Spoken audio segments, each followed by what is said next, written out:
Assalamualaikum warahmatullahi wabarakatuh. Saya Siti Aisyah, SPD AUD, Kepala TK Muslimat NU Gondang. Sebagai seorang pemimpin, teladan, motivasi dan bantuan bagi guru dan anak didik adalah menjadi tugas dan tanggung jawab saya. Konsep belajar di Taman Kanak-kanak adalah belajar sambil bermain dan bermain seraya belajar. Menyediakan suasana belajar yang kondusif, aman, nyaman, dan menyenangkan, serta meningkatkan kualitas pembelajaran dan mutu layanan adalah sebuah keharusan. Tahun 2017, saya menjabat sebagai kepala sekolah di TK Muslimat NU Gondang. Sebagai seorang pemimpin, tugas saya adalah menggerakkan semua potensi yang ada di dalam lingkungan sekolah. Dalam melaksanakan tugas, saya menghadapi beberapa kendala.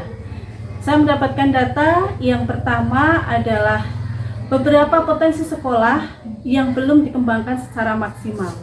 Dan yang kedua adalah beberapa permasalahan yang berpotensi menjadi masalah ke depan belum bisa tertangani secara maksimal. Untuk memudahkan upaya menggerakkan potensi sekolah, strategi yang saya lakukan adalah strategi KNALPOT. KNALPOT singkatan dari Kantong Analisis Potensi Masalah. Langkah-langkah yang saya lakukan, yang pertama adalah menyiapkan kantong untuk mengelompokkan masalah. Adapun masalah-masalah tersebut kita klarifikasikan. Yang pertama, permasalahan anak didik. Yang kedua, kurikulum. Yang ketiga, proses pembelajaran. Yang keempat, tenaga pendidik. Kelima, sarana prasarana. Keenam, pembiayaan. Ketujuh, penilaian. Ke-8, literasi sekolah, dan ke-9, kemitraan sekolah. Langkah kedua yaitu menyiapkan kantong siaga. Kantong siaga ini berguna untuk mengklasifikasikan potensi masalah yang lebih dulu akan diselesaikan. Langkah ketiga yaitu menentukan metode analisis dan penyelesaian masalah. Analisis masalah adalah penyelidikan menyeluruh tentang penyebab permasalahan yang muncul atau mencari akar masalah. Untuk mencari akar masalah, saya menggunakan diagram tulang ikan atau yang biasa disebut dengan fishbone. Diagram tulang ikan ini terdiri dari bagian kepala ikan yang menggambarkan suatu permasalahan yang ingin diselesaikan.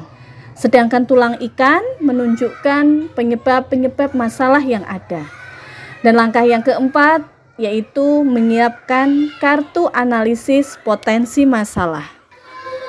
Pada contoh permasalahan di atas, kita akan coba kaji permasalahan yang ada di TK Muslimat NU Gondang, yaitu laporan perkembangan anak yang belum bisa dilaporkan secara lengkap dengan dokumentasi kegiatan anak. Langkah analisis dalam membuat diagram kepala ikan adalah 1. Menyepakati pernyataan masalah melalui diskusi. Dari hasil diskusi disepakati, laporan perkembangan anak belum bisa dilaporkan secara lengkap dengan dokumentasi kegiatan anak.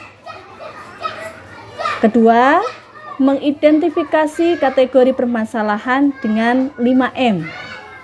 Yaitu man atau manusianya, money atau pembiayaannya, material atau bahannya, mesin atau peralatannya, dan metode atau SOP-nya. Yang ketiga, yaitu menemukan penyebab. Setelah diidentifikasi masalah yang ada, dapat ditemukan penyebabnya sebagai berikut. Dari manusia atau SDM-nya, ada kesenjangan dalam pengetahuan dan penggunaan IT. Dari pembiayaannya, pembiayaan masih berasal dari swadaya guru. Dari material atau bahan, HP yang digunakan untuk mendokumentasikan kegiatan anak bermacam-macam speknya. Dari mesin atau peralatan, memori HP yang tidak mampu menyimpan dokumentasi kegiatan anak yang terlalu banyak. Dan dari metode atau SOP-nya, yaitu belum adanya SOP pembuatan rapot anak didik yang jelas. Langkah keempat yaitu mengkaji faktor penyebab. Yang pertama, belum adanya pelatihan IT secara khusus terkait permasalahan pembelajaran yang dihadapi guru di kelas. Yang kedua, belum tersedianya fasilitas alat untuk mendokumentasikan kegiatan pembelajaran dari sekolah. Dan yang ketiga, belum adanya SOP pembuatan rapot anak didik yang jelas. Langkah kelima yaitu mengambil keputusan atau penyelesaian masalah. Yang pertama, mengadakan pelatihan IT dengan memberdayakan guru yang memahami penggunaan perangkat lunak dan IT. Yang kedua, sekolah mengupayakan penyediaan perangkat OTG untuk penyimpanan dokumentasi kegiatan anak dari HP. Yang ketiga, mengadakan pelatihan pembuatan laporan perkembangan anak.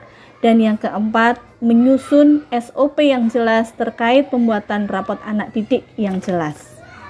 Dari ilustrasi di atas, menggambarkan bahwa strategi knalpot dapat membantu kepala sekolah dalam menentukan permasalahan yang urgent, harus segera diatasi, dan membantu kepala sekolah dalam menganalisa setiap potensi maupun permasalahan sekolah agar dapat tertangani dengan cepat dan tepat. Sehingga diharapkan konsep belajar anak belajar sambil bermain dan bermain seraya belajar dapat dilaksanakan dengan baik.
Kepala sekolah adalah sosok penting dalam pengembangan pendidikan di sekolahnya.